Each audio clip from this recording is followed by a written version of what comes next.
program will begin in about 5 minutes. Thank you.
We have one quick announcement. Because the Museum of Art is a public building, there's a mask mandate. So they will be opening up to the public at 10. There's a mask available over there. You know, we're good here, but just to let you know, there is a mask mandate. Thank you.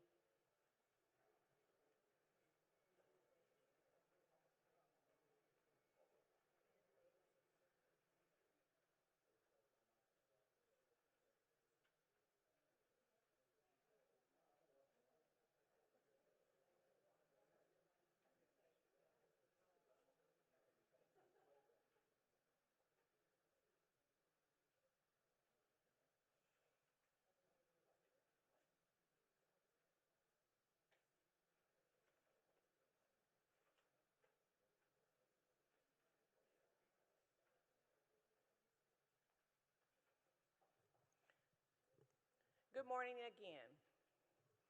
Kathy's events are a little structured, a lot better than mine. So you guys are in your seats, so we'll get started. My name is Tammy Jones, and I am the publisher with the Mississippi Business Journal. I hope you've had a great morning thus far. I would like to thank you for joining us for this special occasion. At this time, I would like to bring up the Leadership Mississippi Chair to bring you greetings on behalf of MEC and Leadership Mississippi.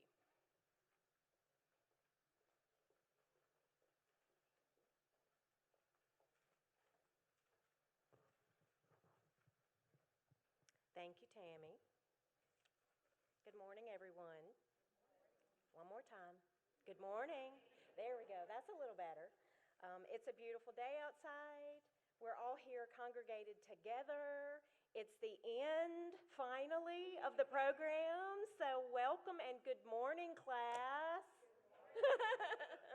My name is Melanie Morgan, and I have had the honor and the privilege of serving as leadership chair for a 2-year program, which we'll talk more about as we go through the morning. But on behalf of MEC, Leadership Mississippi, and the class of 2021, I'd like to welcome you all today, whether you're here in person or joining us via live stream. So thank you for sharing your time with us this morning, and we hope that you are able to benefit from the words that we talked through this morning, and certainly we appreciate you supporting this class of participants and now almost graduates of the Leadership Mississippi program. So again, thank you for being here. I would be remiss if I did not take a moment, first of all, to say thank you to Scott Waller as chair of MEC for his leadership in ensuring that the Leadership Mississippi program continues, and certainly would be remiss if I didn't say thank you to Kathy Northington for all of her leadership, the hard work, the efforts, the timing, the planning, all of the conversations in the middle of the night, early morning, weekends, and all of those things to be sure that the program has been able to continue during the situation that we've all experienced over the last couple of years. So thank you, Kathy, for your leadership there. Certainly appreciate you. And I think she deserves a round of applause for her efforts.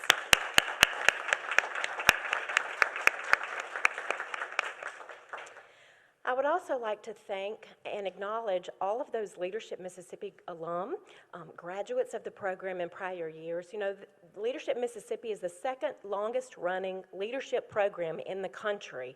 And I think that we should all take a moment to think about that.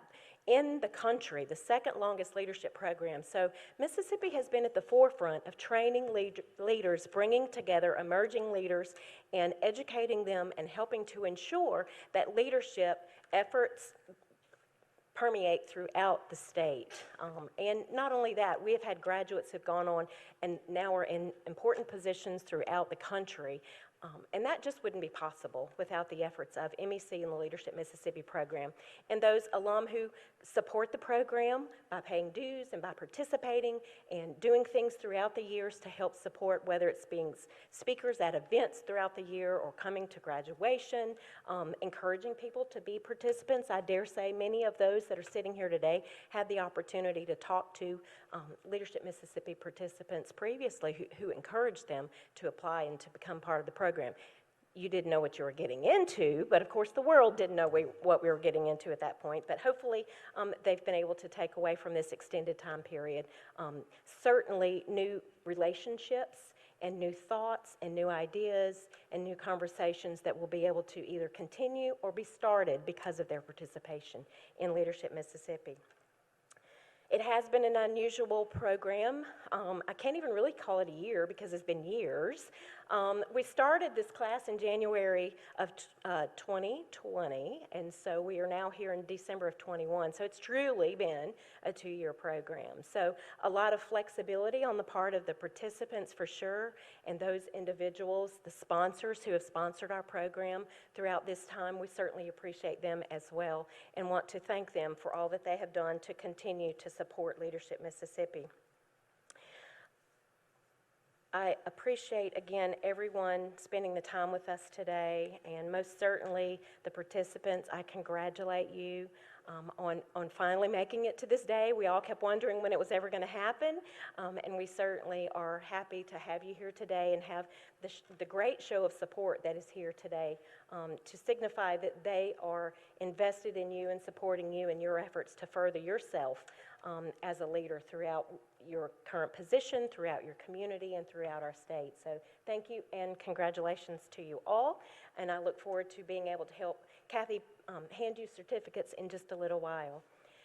Without further ado, I would like to invite up to the stage to tell us a little bit more about the history of Leadership Mississippi, our Transportation Commissioner for the Central Area, Commissioner Willie Simmons. Commissioner?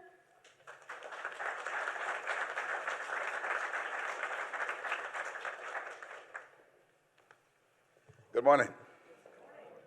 You know, during the graduation ceremony, the graduates only want to graduate. They are not interested in hearing history or anything else from many other speakers. Just give me what I came in to get. But let me say to the graduates, you are among the future of Mississippi because you are going to be the future. And let me thank also my good friend Scott Waller and the young lady who harasses me all the time, Kathy. Anytime she wants something that she can't find nobody else to do, she calls me and say, come do it, Willie. So here I am today. You are going to get an increase in your pay as a result of graduating today. So they told me to sit up and tell. They wanted me to tell 3 lies, and I've told you one already. So you are going to get a pay raise as a result of being here. So just be prepared to get your check when you get back to whatever agency you are representing or entity you represent at this particular time. But I'm delighted to have been invited to come and share a few words with you this morning about the history of MEC and its leadership initiative. It is one of the greatest programs in the country because when you think about it and reflect back on it, the fact that I was in a graduate class some 30 years ago, around 1981, and at that time I was only 10 years old. That's the second lie.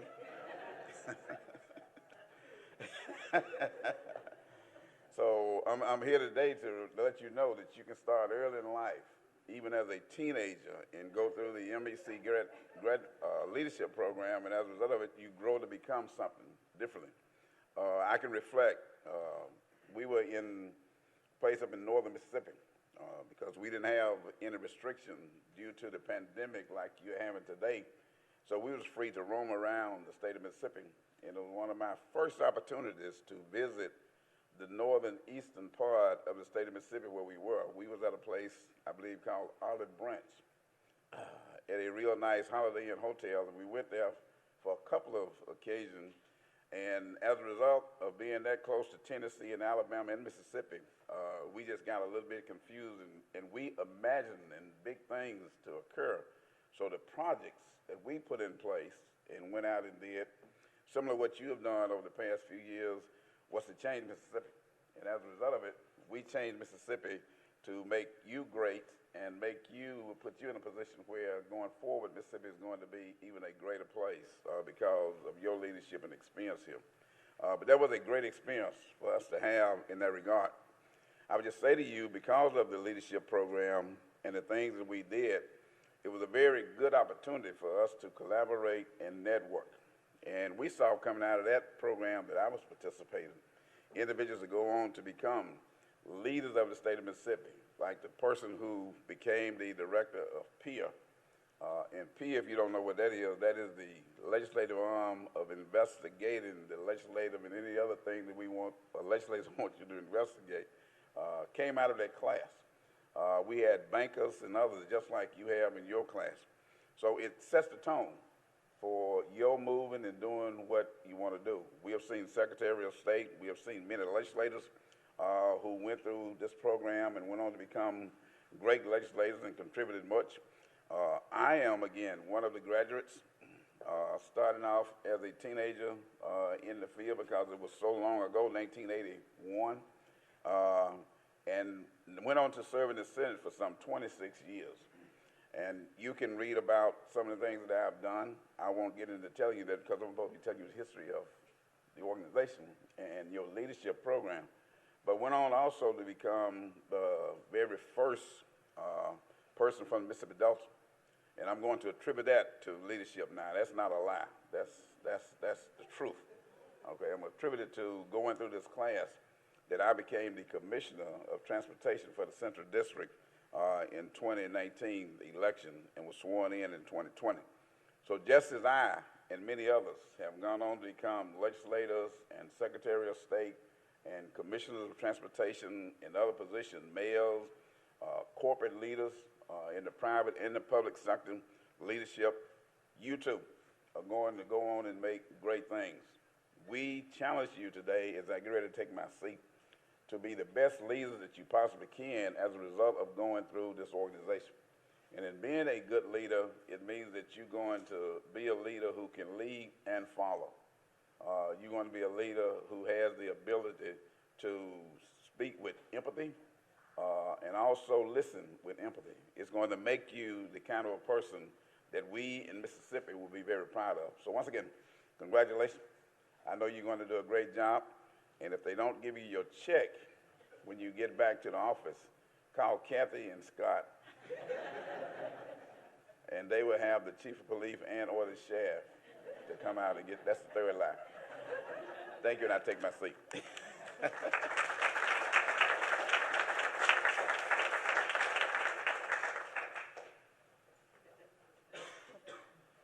Thank you, Commissioner. And now I'd like to invite to the podium Kathy Northington, the good twin. Y'all ain't figured that out yet, have you? Wherever we go, we get, you attest to that, we get confused. But she's the good twin, for sure. COO of MEC, Ms. Kathy Northington.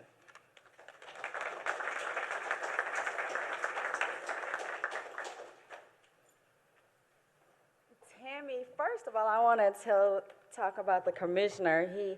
I didn't know he was a comedian, so I'm going to call him even more. And he answers the phone whenever I call, so I feel a little special. My daughter gave me this little chain to put around my neck, and I was like, I just can't go that route just yet. And so, because I always lose my glasses. But I just want to say thank you, Commissioner, and when you're a senator, for answering the phone whenever I call. I always get excited when I call an alum, and they're eager to hear my voice, and I was like, that makes me feel excited. So, hey, I'm going to call you, and if I haven't, please remain eager to hear my voice. It's not always asking for something. Sometimes I'm just checking on you to see how you're doing. So it is such an honor to be here today. As a part of Leadership Mississippi, we haven't always done it, but we allow a representative or representatives from the class to give the journey. They're voted on by their classmates with a ballot. Some in the past have lobbied for the position. Some is most popular, so I may have to change it up a little bit. But this fella, we normally pick 2 or 3. He got an overwhelming number of votes. And I wanted to try to dig up some dirt on him, but I couldn't.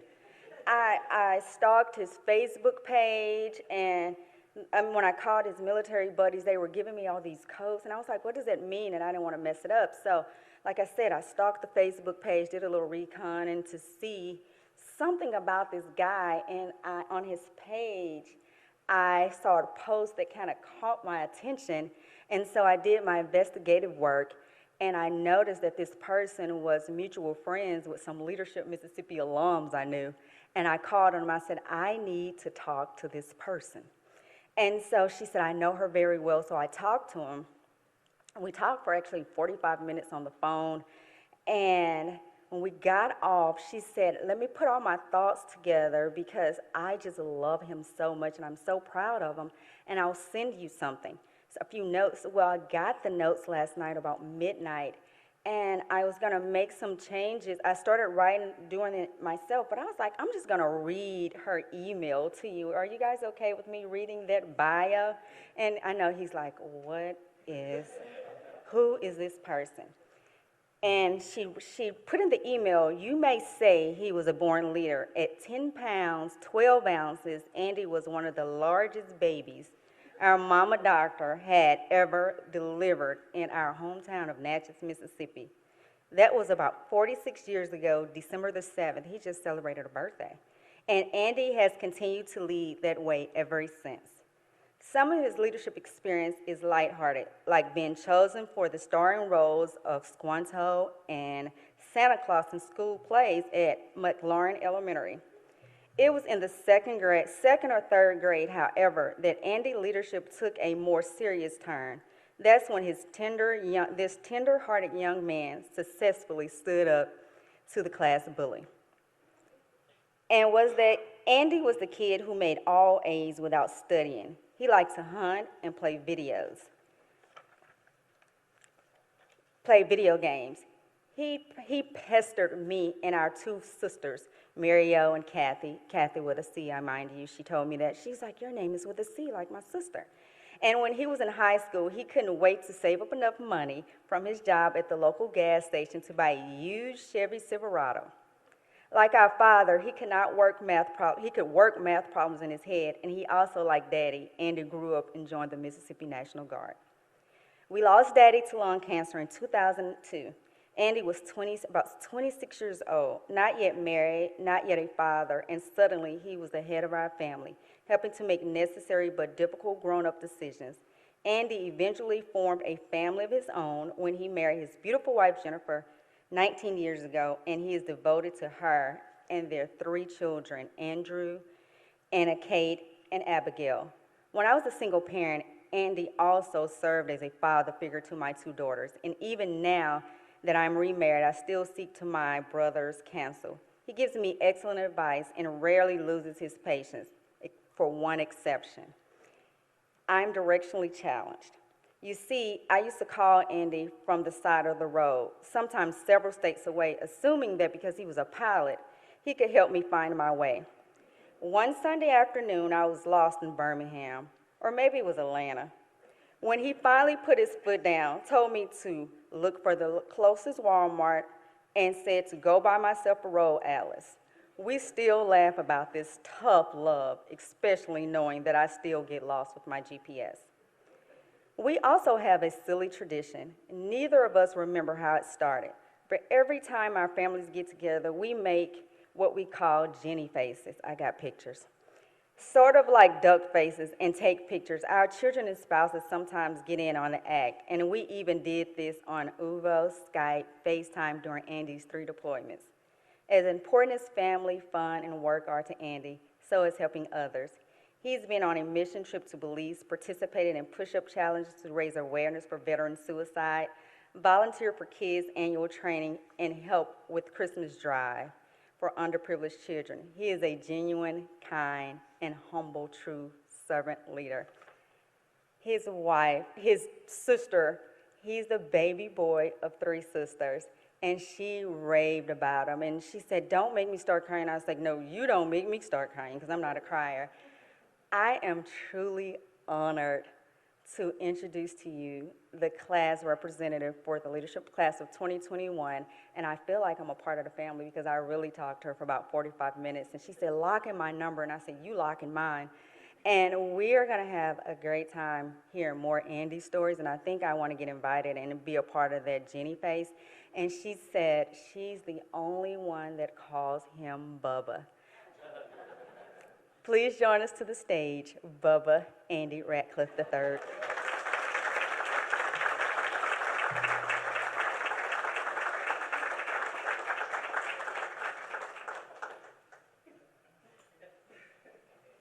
Wow, that's a tough act to follow right there. I'm going to have to call my sister Jenny and tell her to stop lying on me. But seriously, good morning. So I'm Lieutenant Colonel Andy Ratcliffe, representing the Mississippi National Guard for the leadership class of 2020 and 2021. Yes, that's right, the class that almost wasn't until it was. So it's truly an honor to stand before you today amongst this prestigious group of leaders within the room. And I mainly directed my remarks to the class right here, but also to the fellow alumni in the audience. I'm truly humbled for the opportunity to speak to you today and grateful for the opportunity to represent the Mississippi National Guard as a class member of this outstanding program. First, I would like to acknowledge our Leadership Mississippi team, Ms. Kathy Northington, Mr. Scott Waller, Ms. Melanie Morgan. Thank you so much for your leadership and what you've done for the program. I would also like to recognize someone who could not be here today, Major General retired Augustus Leon Collins, who is the former Adjutant General of the Mississippi National Guard. Also, he's the CEO of Minact Incorporated here in Jackson. He had a family funeral to attend. Otherwise, he would, I know, without a doubt, be here. So, again, thank you all for your dedicated leadership to our class. Thank you to the class, first of all, for nominating me. I mean, okay, thanks. I don't know what I did to deserve it, but hey, no, seriously, I appreciate it. It's been a great honor getting to know you guys and gals. I wish we could have had more opportunities over the past 2 years, but I know that the connections that we've made, that we will continue to share and reach out, and we've increased our network, okay, in relationships. So I value that. So William Faulkner once said, "To understand the world, you must first understand a place like Mississippi." After this experience, even as native Mississippians, I think we can all attest to the fact that we have a deeper understanding of our state, a deeper appreciation of the program. From our beautiful coastal shores to the farmland of the Delta to the bustle of the capital city, we have all been able to experience and appreciate the great beauty and diversity of the place that we call home. Even with the challenges of a pandemic, social distancing, Zoom calls, I still believe we were able to accomplish the objectives of this program, such as developing a vast network of Mississippians committed to strengthening and improving Mississippi's quality of life. We started off as 46 strangers, but quickly developed a rapport and a network, and I am proud to call many of you my friends. Leadership is a gift given to those who follow. We are all leaders in this room. As such, we should all have a burning desire to do what? To lead better. Leadership is about influence, and as leaders, we should never stop learning. Jesus Christ was truly the very first servant leader. And he presents an excellent example for all of us to follow as we lead those within our charge. We must always remember to serve the ones under our charge. Never forget that people are truly our greatest strength, our greatest asset, and the key to our organization's success. So while we're on the topic of leadership, since this is a leadership program, I thought I would take a moment to share a few ideas on strategic leadership and decision-making that I've learned in the course of my 25-year career with the Army. So according to General George Casey, who is the Army's 36th Chief of Staff, There are three keys to being a successful leader. Men and women must be of strong vision, have courage, and have great character. We must have the vision to identify future endeavors and milestones, have the courage to act with conviction even in the face of uncertainty, and have the character to make the tough decisions in difficult times. I think we can all attest to that. So as you lead, you have to be mindful of where you want to go. What are you trying to accomplish? That's where the vision comes in. And if you haven't already established your own personal vision or your organization's vision, I highly encourage you to sit down, spend some time, do some critical analysis, and develop that vision and understand what it is that you are trying to accomplish.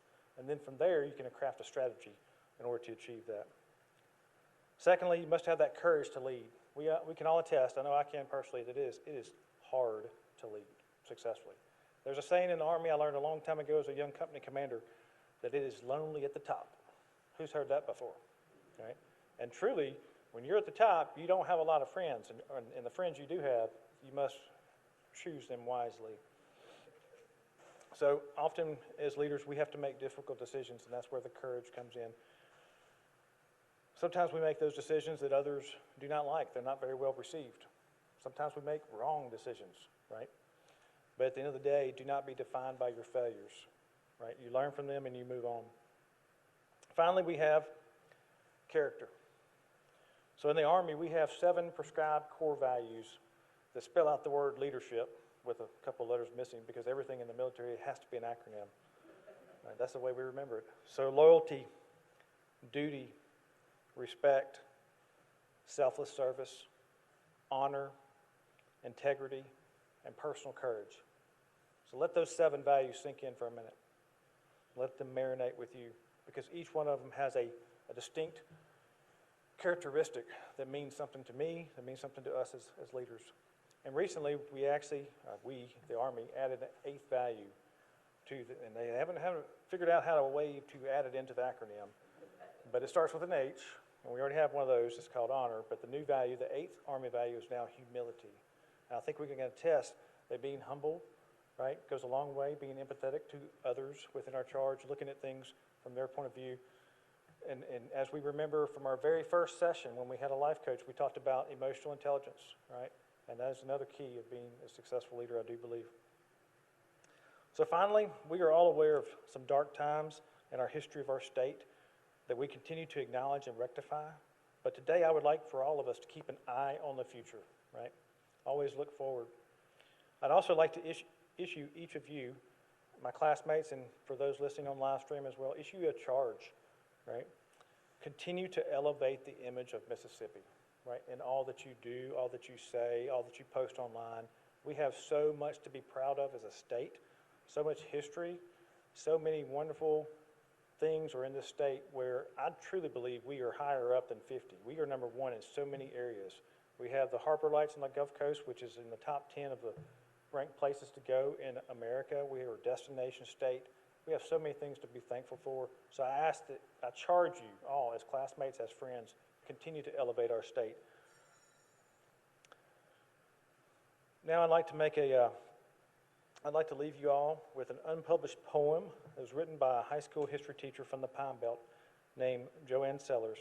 She was very passionate about her state and developing young leaders. And the title of this poem is called Mississippi Magic. Mississippi is a place. Mississippi is a people. But most of all, Mississippi is a spirit. It's a land of enchantment that casts a spell over visitors and natives both young and old. Its scenic bayous, sandy beaches, and untouched small towns are the stuff of which dreams are made of, and Hollywood movies. Don't forget Hallmark, I added that. In this one state beats the heart of the mighty Mississippi River as it carries steamboats and barges to the Gulf Stream waters. Standing on the battlefields of Vicksburg with my eyes closed, I can feel the tragedy and heartbreak of a time best remembered only in history books. As I follow the Natchez Trace, I hear the drums of the American natives as they follow their trail of tears from their land. Only these people know why the Pascagoula sings or the Nanawoya reaches to the sky. Only in Mississippi does music float through the air with Elvis's rock and roll, Jimmy Rogers' yodel, and the throaty blues of B.B. King. The books and poetry of Mississippi writers tell of a people and place filled with magic. From Richard Wright, Eudora Welty, Tennessee Williams, William Faulkner, and John Grisham, they have captured the essence of Mississippi enchantment in the written word. The smell of Cape jasmine and honeysuckle, the winds of the still waters, and the creak of the old porch swing will always keep the magic in Mississippi. Thank you all, and God bless.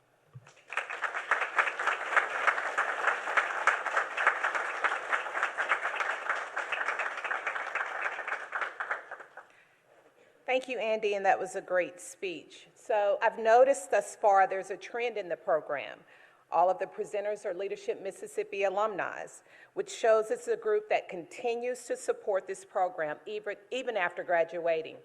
I also like to add, and I won't throw out any names, I ran into somebody this morning and I told him where I was coming. I won't say he or she. I'm not going to throw out any names, throw them up under the bus. But he indicated, he said, "You're going to do that?" I was like, "No, I'm not graduating." I said, "I'm helping Kathy with the program, calling out the honorees today." He's like, "Gosh, I couldn't finish that program." So this shows you your commitment and your dedication, not only to this state, but also to this leadership program. So congratulations to each of you again. Now we will have our leadership alumni from the class of 2017, Attorney Abram Orlansky from Watkins & Eager Law Firm.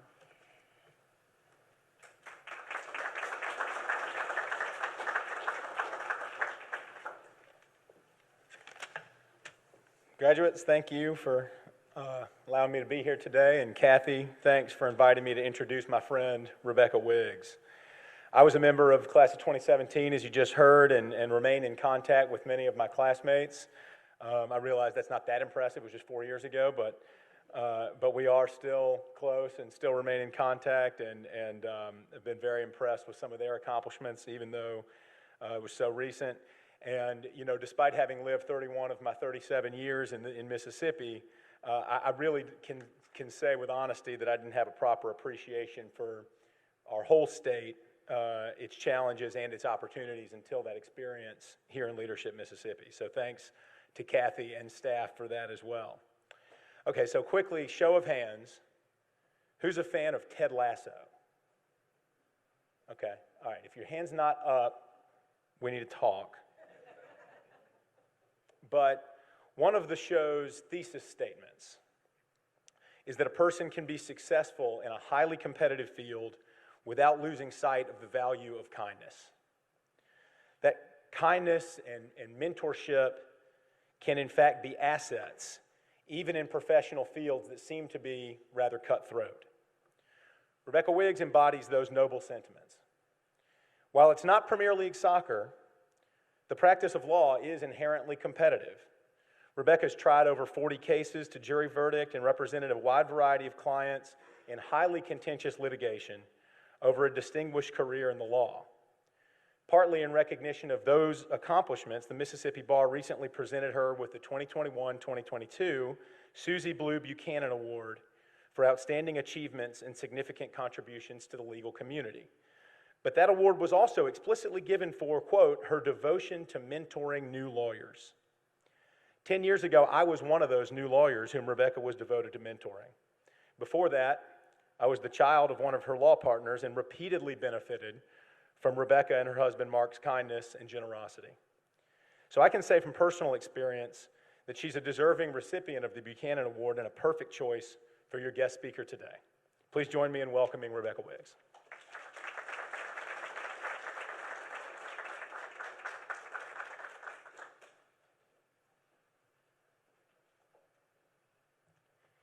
Y'all will just have to give me a minute while I kind of dry my eyes and get myself together after that.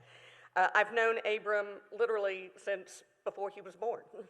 I am not from Mississippi, but I got here as quick as I could. And when I had interviewed here the summer of between law school years, one of the people that I was told I really needed to meet was a woman named Beth Orlansky. Now, as it turned out, Beth wasn't in the office that day because she was having some morning sickness issues. So I went back to D.C. without having met Beth, but all my friends in D.C. were going, what was it like, Mississippi? I mean, you were just there. How was it? And I said, well, it was amazing. I mean, people were so friendly and so nice, and I think I can have a great law practice there, and people weren't at all upset that I wasn't from here. In fact, they were very welcoming, and as I'm saying that, the phone rings there at my desk at my work, and I picked it up, and the voice on the other end said, Rebecca, this is Beth Orlansky. I'm so sorry I didn't get to meet you the other day, but I just wanted to encourage you to come here, and I'm here to answer any questions you may ever have, and just let me know if there's ever anything I can do to help. And so I said, thank you, and I hung up, and people in the room said, who was that? And I said, that was Beth Orlansky, a woman I've never met, calling me up to welcome me and encourage me to come to Mississippi. So Abram, I owe a lot to your family as well for making a lot of this possible. And sometimes that's all any of us need, isn't it? Kind of a tap on the shoulder. That's what Blake Wilson, who was Scott's predecessor here at MEC, had to say about how some of us move past where we've been, such as you all. You all did well in school, you've done well to get somewhere in your career, but at some point, somebody suggested that it was time for you to take it up a notch and come to this Leadership Mississippi program, right? And you decided to step out even though you had families and jobs and commitments and church and school and all the other things you do, and you decided to invest a little time in yourselves so you could invest a little time back in this community. I want to thank you for that. Here's what being involved in your communities and in MEC and MEC Leadership Mississippi can lead to. I want to talk about an amazing change that has happened during your Leadership Mississippi tenure, and that is the change in our Mississippi flag. Something else, somebody said earlier, we didn't think this day would ever come, graduation day. Let me tell you something. Another day some of us thought we would never see was when the flag was changed. Let me tell you how being in MEC, being in leadership in your communities, helped make that happen. The Mississippi Economic Council has been working for decades on issues specific to getting the flag changed, and also to changing what others think of Mississippi, and at that fundamental point, changing what we think about Mississippi, right? Over the years, we learned a few things, including a couple of lessons of what not to do. Number one, don't have another vote.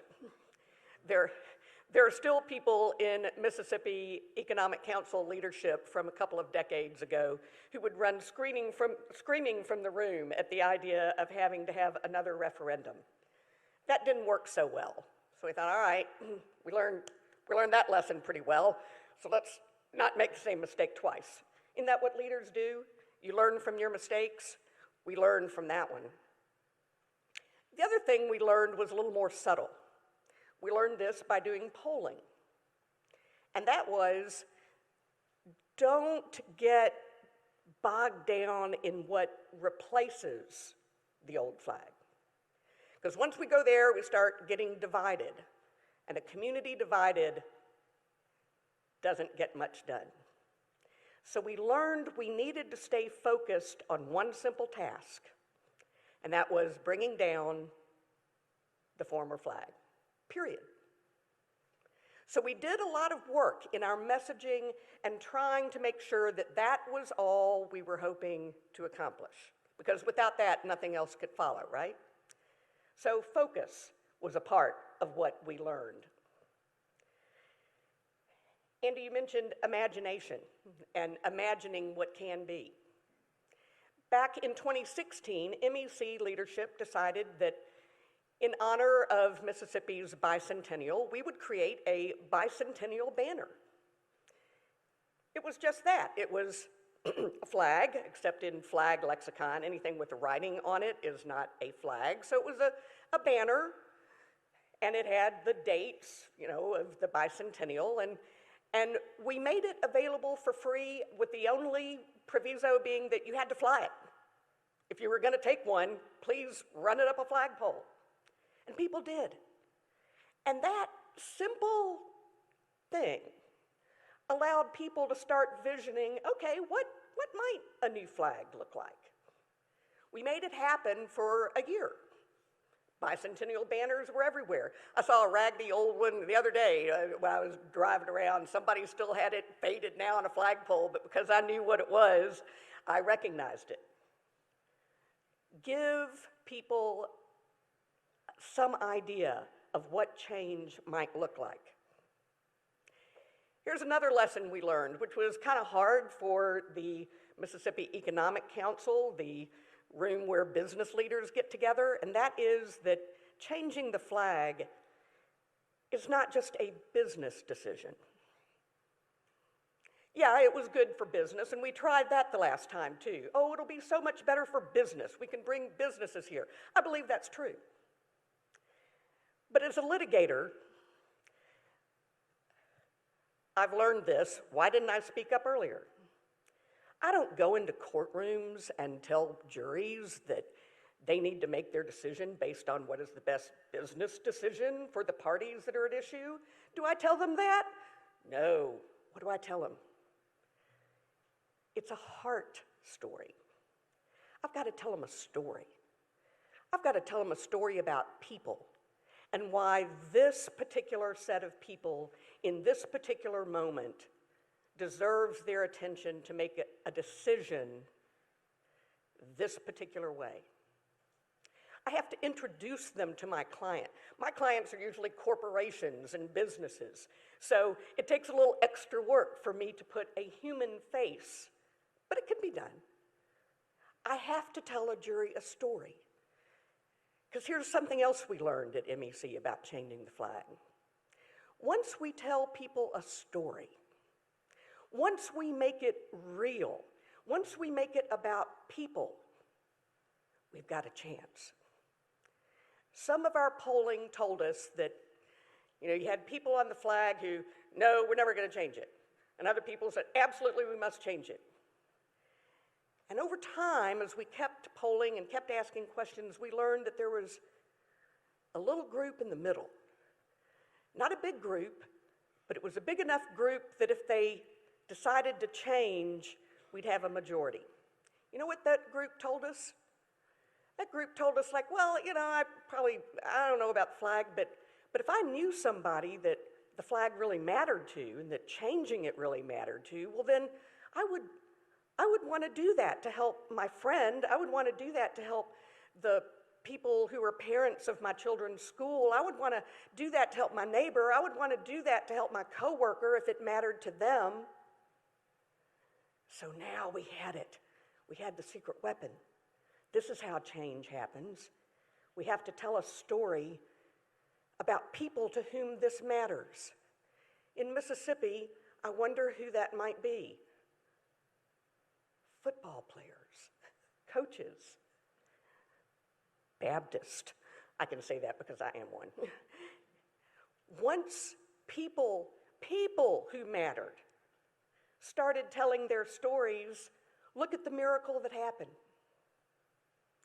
So at MEC, we learned, we can't just do this change thing by ourselves. We have to develop relationships, coalitions, get together with people who aren't like us. Look at this class of Leadership Mississippi soon-to-be graduates. They're from all manner of businesses, nonprofits, military, school, medicine, and yet they've come together to figure out ways that they can help their communities do better, be a better place to live. I hope you'll learn from not only the coursework you've done this year, but from what MEC learned in its journey toward a new flag. First of all, it was an overnight success that took about 25 years in the making. So Please don't be discouraged if success doesn't come overnight. Things worthwhile rarely do. Stay with it. Learn to build coalitions and relationships, and always remember that it's the people in front of you and their stories that can change hearts. And once hearts are changed, there's no telling where you can go. Congratulations.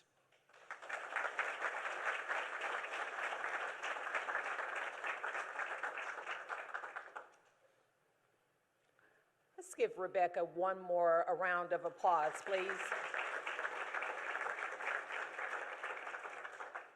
We now come to the moment you all have worked so hard for, the moment for each of you to shine before your family, your friends, your employers, and the MEC's distinguished Mississippi alumni.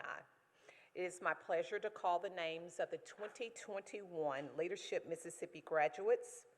Once you hear your name called, please come receive your certificate alongside Kathy and Melanie, and take your photo, and then return to your seat.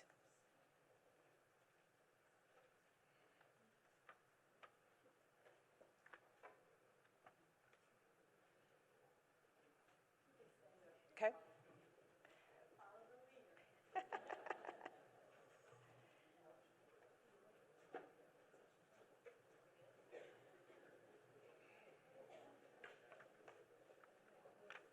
First up, we have Penny Ainsworth. Clap.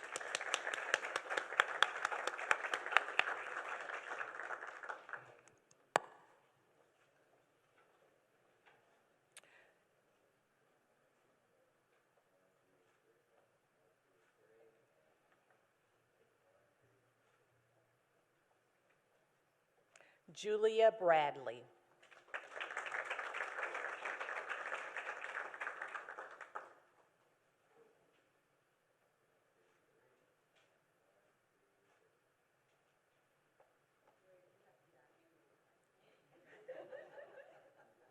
You are my twin. Susie Brown.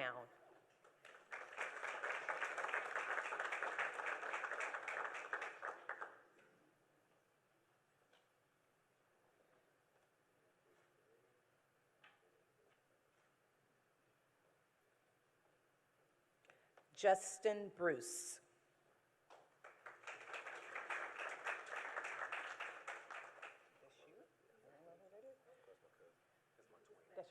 That's your twin? Okay, okay. He's not here to accept. Kristen Burse.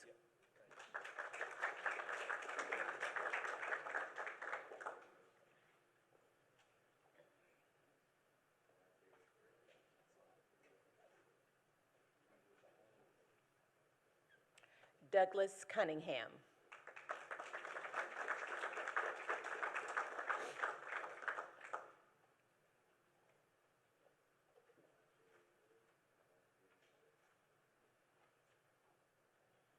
Matthew Davidson.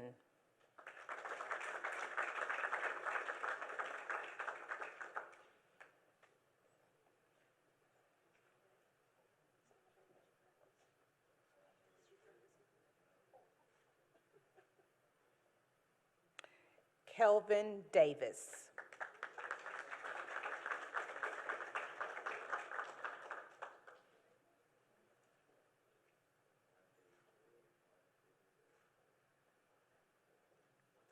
Marvin Dickey.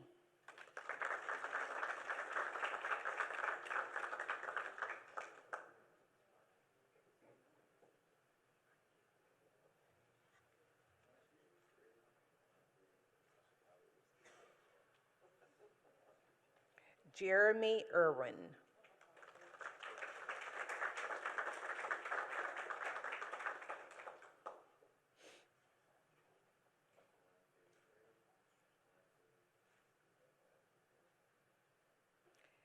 Aaron Foster.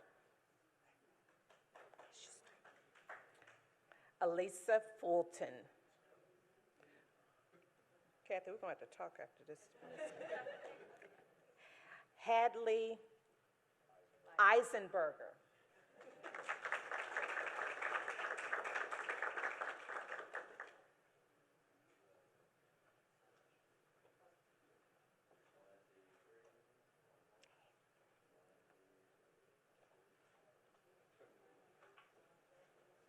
Dr. Pamela Gary.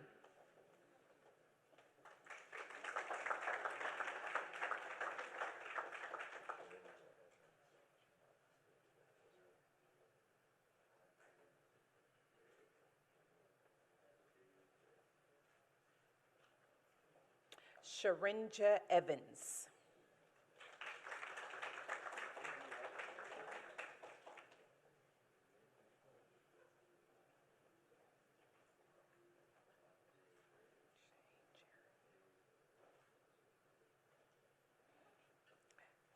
Shane Germany, sorry.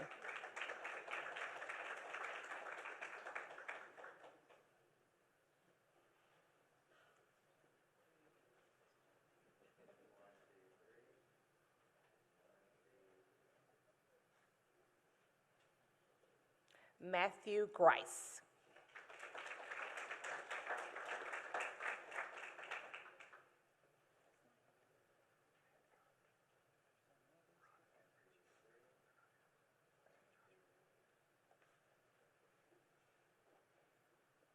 Joshua Hancock.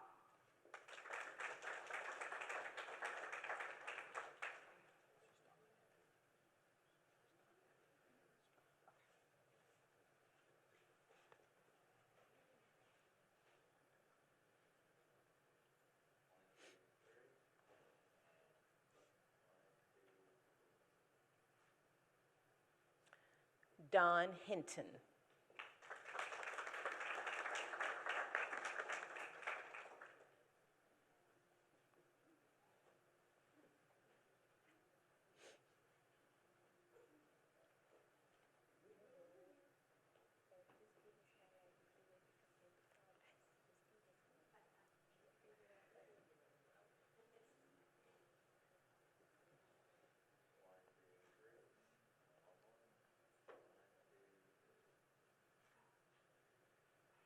Alicia Hudson.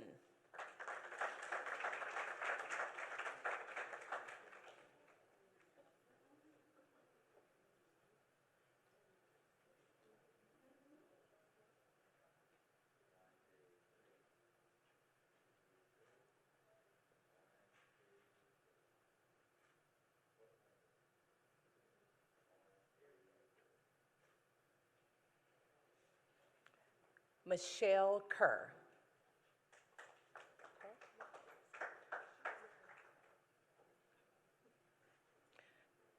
Godfrey Niesel. Nicole Martz.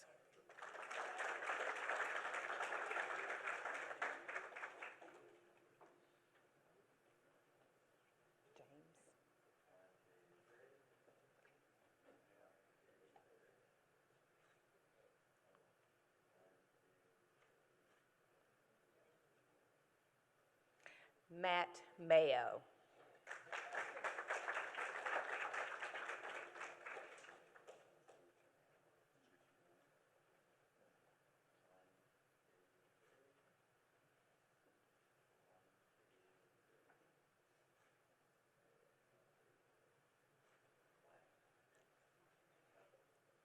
Richie Moore.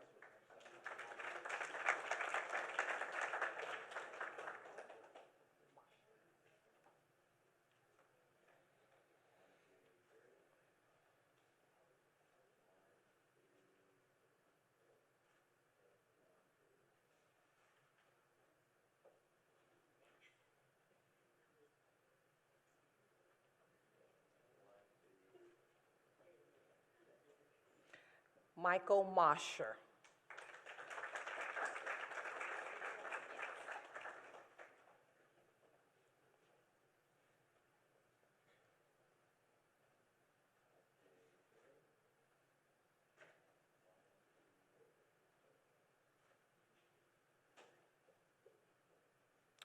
C.J. Peters.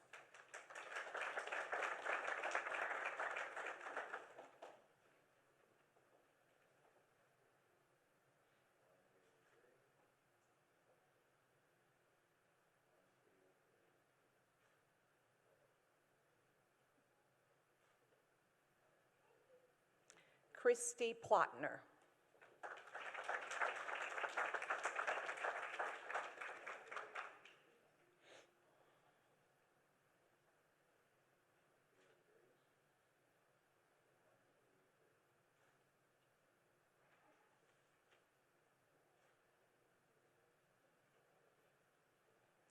Andrew Ratcliffe.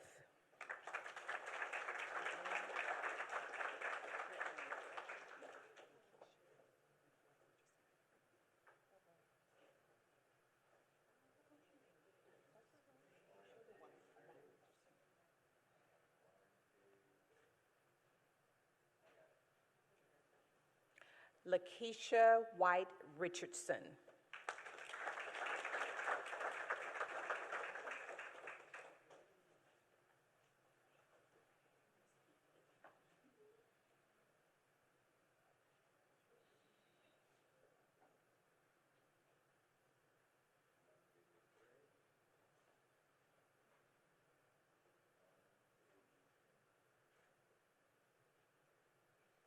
Annie Sanders.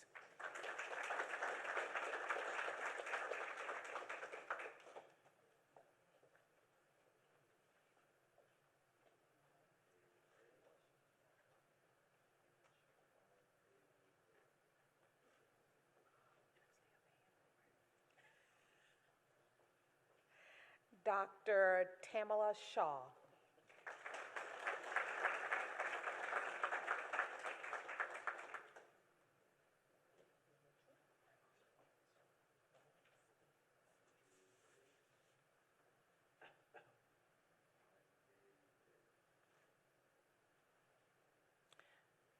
Brad Stevens.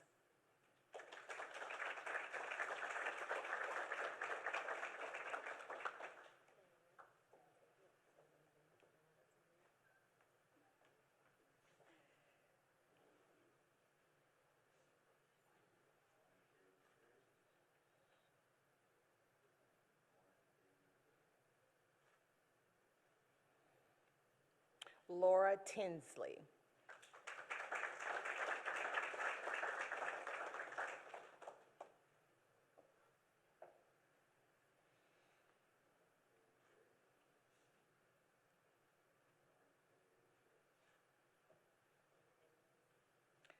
Dr. Scott Tolleson.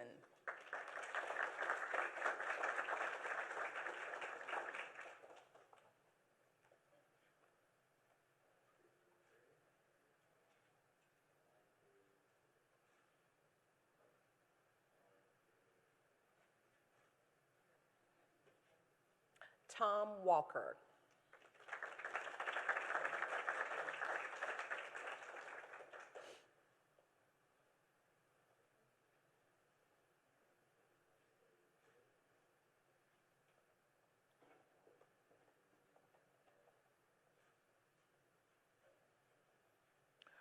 Ryan Warner.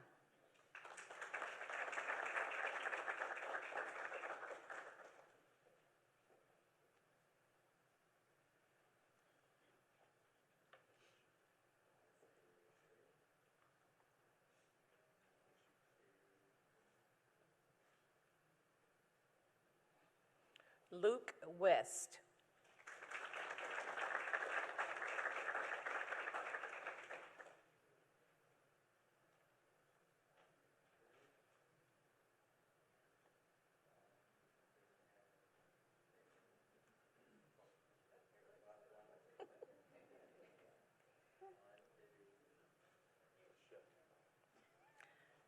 Lashetta Wilder.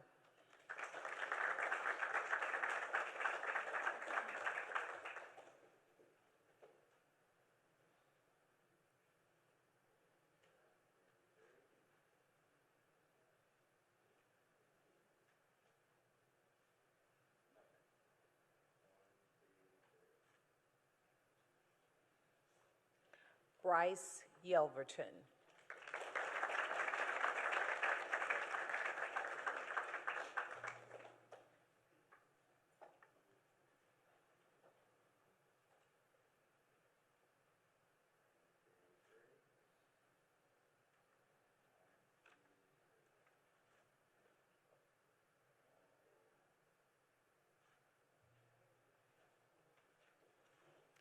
Now, did everybody that was supposed to get a certificate get their certificate?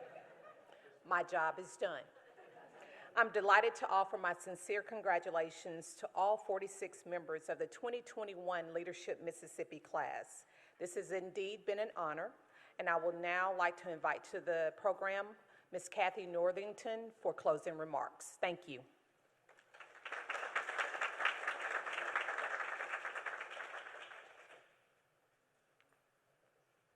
Tammy met my sister at Hobnob, and she said, "I'm the good twin," and my sister said, "Oh, my."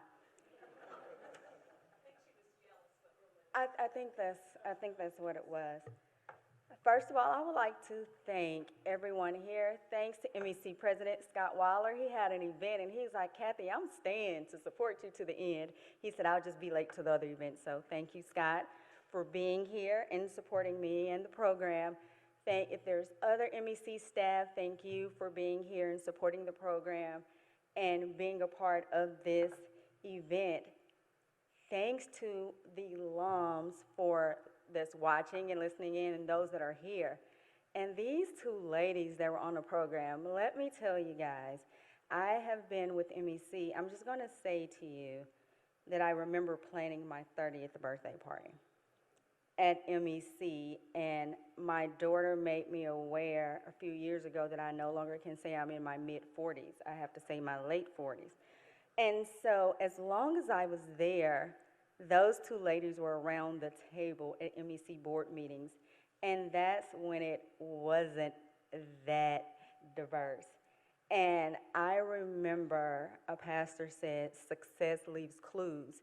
And so if you want to seek success and you want to see what it looks like, you mimic. They have a routine, and they stick to it, and they may change a little bit, but there's some things that they do consistently. And I don't know if those ladies knew it, but I watched them all the time. I watched what they did, how they did it. They were always on time. And Melanie, still today, she talk about those calls.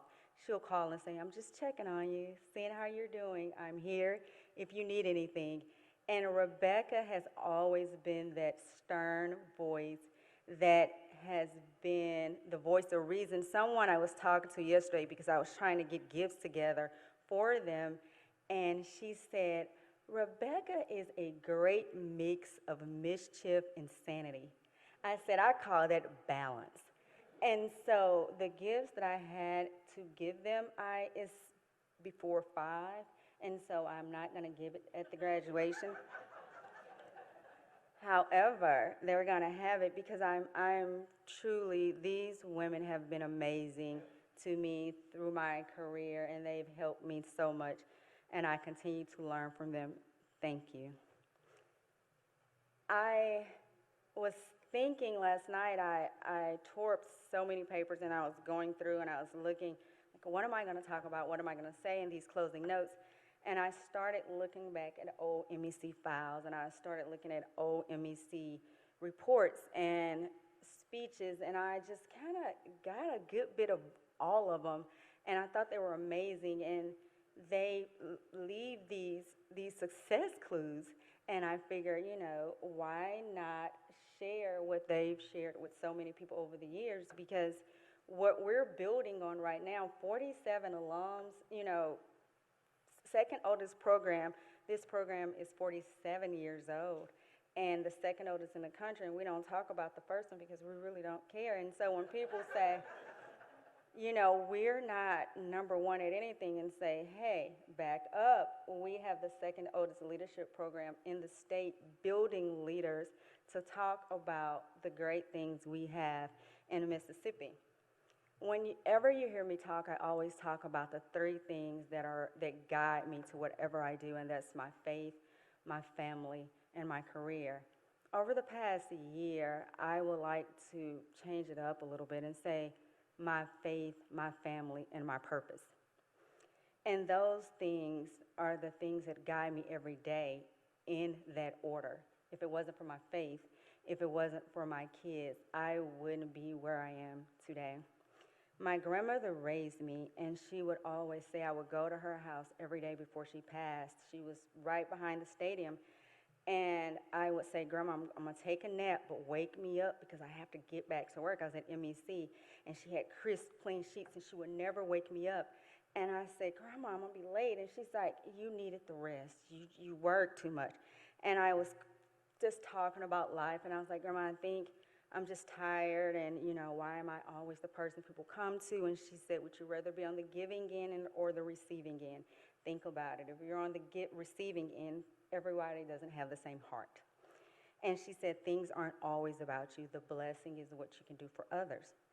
And so with that, in our professional careers, we always here to live outside of ourselves. And when you live outside yourself, you work on a goal that's bigger than who you are, because that's what the blessing is.